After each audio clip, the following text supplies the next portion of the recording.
Shalom saudara-saudari sekalian, kita sampai pada Wahyu 3 ayat yang ke-19. Setelah kita menelusuri dari ayat demi ayat, kita tiba pada ayat 19. Demikian bunyi firman Tuhan kepada jemaat Laodikia. Barang siapa kukasihi, ia kutegur dan kuhajar. Sebab itu relakanlah hatimu dan bertobatlah.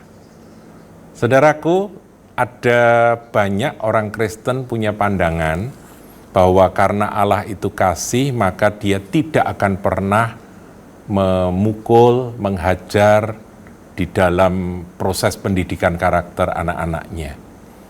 Jadi terus dielus-elus begitu ya. Kalau berbuat salah ya semakin diberkati. Apakah begitu Bapa kita yang di sorga? Tidak, saudaraku. Tuhan Yesus menyampaikan kebenaran ini, ya berkata, tuliskanlah ini kepada malaikat jemaat di Laodikia, kemudian ditulis oleh Yohanes yang dikasihi, dan ada satu peringatan keras yang disampaikan kepada jemaat Laodikia. Barang siapa kukasihi, ia kutegur dan kuhajar. Sebab itu relakanlah hatimu dan bertobatlah. Saudaraku, ketika ada hal-hal yang tidak enak, ada hal-hal yang menyakitkan terjadi dalam hidup kita, seyogyanya kita berhenti sejenak untuk mengevaluasi akan diri kita. Meneliti, menyelidik hati kita, tentunya dengan minta Roh Kudus yang menyingkapkan semua yang terselubung. Apa yang kita pikirkan, apa yang kita rencanakan, apa yang kita sudah lakukan, apakah ada hal-hal yang salah dan tidak berkenan kepada Tuhan. Nah, kalau sudah tahu salah, ada pukulan, ya cepat-cepat bertobat, saudaraku. Karena pukulan itu adalah karena Tuhan mengasihi kita, bukan karena Dia membenci kita. Kan dikatakan barang siapa kukasihi. Nah, saudara inginkan jadi anak-anak yang dikasihi oleh Bapa Surgawi? Nah, kalau ingin, ketika ada hajaran, ketika ada teguran keras, ya kita harus bersyukur karena itu adalah bukti kasih dari Bapa kepada kita supaya kita tidak melenceng terlalu jauh yang akhirnya nanti menjadi suam dan kemudian dimuntahkan dari tubuh Kristus. Bukankah itu sesuatu yang mengerikan?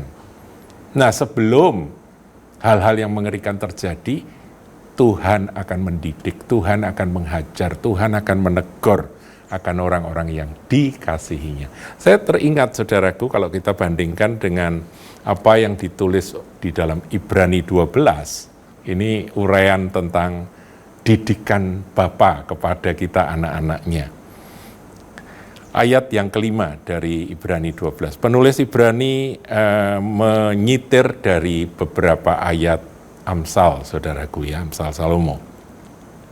Ayat 5, dan sudah lupakah kamu akan nasihat yang berbicara kepada kamu seperti kepada anak-anak. Jadi Tuhan itu nggak punya waktu untuk ngurusi atau mendidik anak tetangga yang bukan anaknya. Tapi kalau anaknya sendiri, dia akan pakai seluruh waktu untuk membentuk karakter dari putra-putrinya. Hai anakku, janganlah anggap enteng didikan Tuhan. Ada orang-orang yang nganggap enteng. Sudah dipukul, sudah ditegur, tapi ya anggap, enggak lah. Loh, kamu tuh apa enggak evaluasi diri? Itu barangkali teguran Tuhan. Enggak, ini kebetulan aja, ini peristiwa ini terjadi karena aku kurang hati-hati. Ya begitu, saudaraku. Manusia selalu beralasan dan tidak mau berhenti dari semua yang dia lakukan. Ketika ada kegagalan, ada pukulan, ada hajaran, itu dia nggak mau berhenti tapi terus nekat ngeyel begitu ya, kepala batu. Nah, itu orang-orang yang anggap enteng didikan Tuhan, dipukul enggak apa-apa gitu ya. Ada yang seperti itu. Tapi ada juga yang kelompok yang dan janganlah putus asa apabila engkau diperingatkan.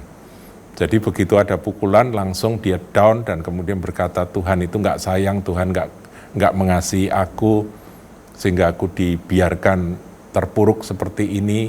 Kemudian dia malah akhirnya meninggalkan Tuhan. Lari cari minuman keras, cari narkoba. Ada saudaraku orang-orang yang seperti itu. Nah, sudah diperingatkan. Ada dua, yang satunya bandel, anggap enteng, yang satunya putus asa, saudara.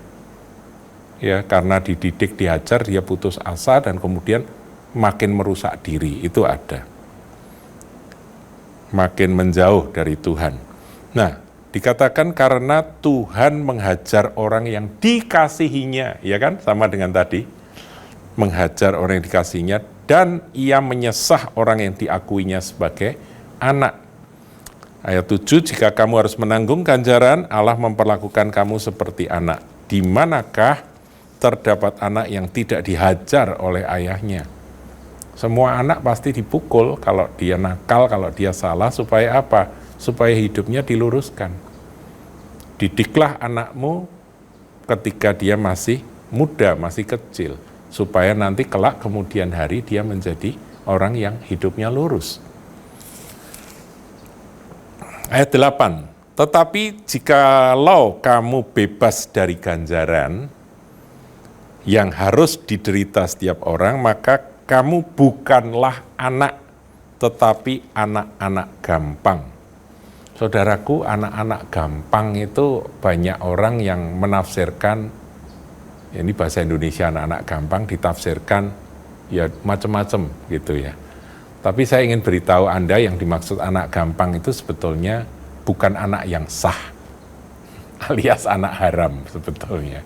Ini diambil dari bahasa Melayu, saudaraku. Anak gampang itu anak-anak yang tidak jelas asal-usulnya.